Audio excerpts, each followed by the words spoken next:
Hi, I'm AngelaRizzi. I am here, your trusted real estate advisor in Southwest Florida in the Naples area. Today, we're going to talk about something very important, the new NAR settlement rules and how it impacts you as the home buyer.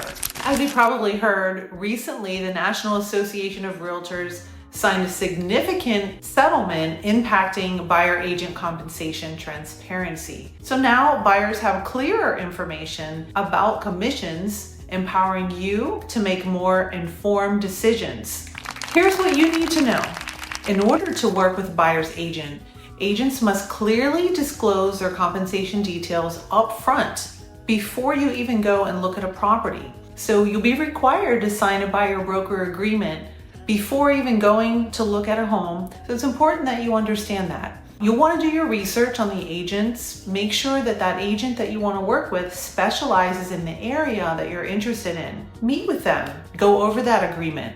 Take the extra time because it's going to be really important that you understand this up front. Don't just click on something on the internet like a Zillow lead or Realtor.com and they assign you an agent and you just go and work with them without knowing who they are, or more importantly, what you're agreeing to. How long is that agreement that you're signing? Is it a year? Is it 3 days? You have the power to negotiate that buyer's agreement and the compensation and what the term is for. So it's really important that you know that and that you can ask those questions up front and say, hey, I want to get to know the agent first. How about we go and we just look at a few communities? I'll do an agreement for just those communities to start with, or I'll sign a buyer's compensation agreement just for a particular time frame, like a week or something like that. That way it kind of gives you that little bit of period that you get to work with that agent, know who they are, and then when you feel comfortable, you can do a longer agreement, say a month or 6 months, whatever it is that you feel comfortable with. That puts you in the driver's seat of knowing exactly who you're working with and what you can expect and how you're going to engage with that particular agent. So in the NAR settlement agreement, 2 things were really standouts that came from that. One, you have to have that buyer agreement before you go see property so that you know transparency, what you're paying for your representation from the buyer's agent.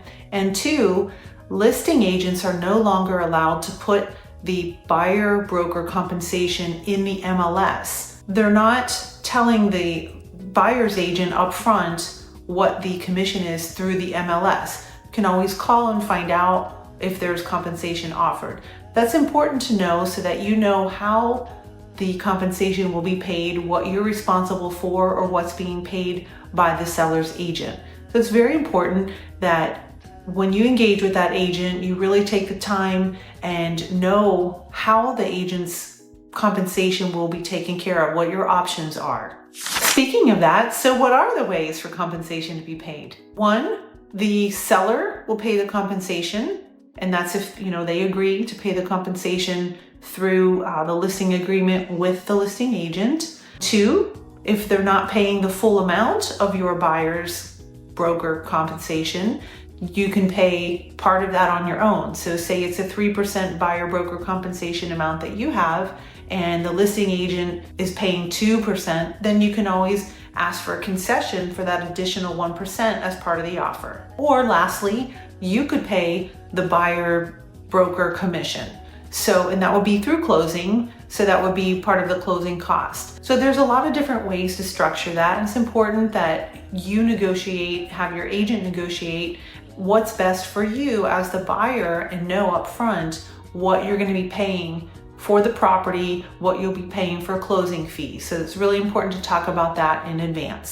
So how can you use these rules to your advantage? Well, it's all in asking the right questions. You want to get detailed information about the commissions early on. As I mentioned, you can find out if the listing is paying the commission, and that helps you to structure your deals better. So that makes it easier for negotiations when you know how much is going to be offered through that. So a big part of this is asking the right questions. So you want to check with your agent different questions, different answers that will help you to evaluate that particular agent find the right agent that is going to be able to work on your behalf in the way that you want them to. Know that they have strong negotiation skills, not just for the actual price of the home, but also particular concessions on closing costs, everything that comes along with it other than just the sale price. You want to compare the agents based on the expertise, their fee transparency, the service they offer,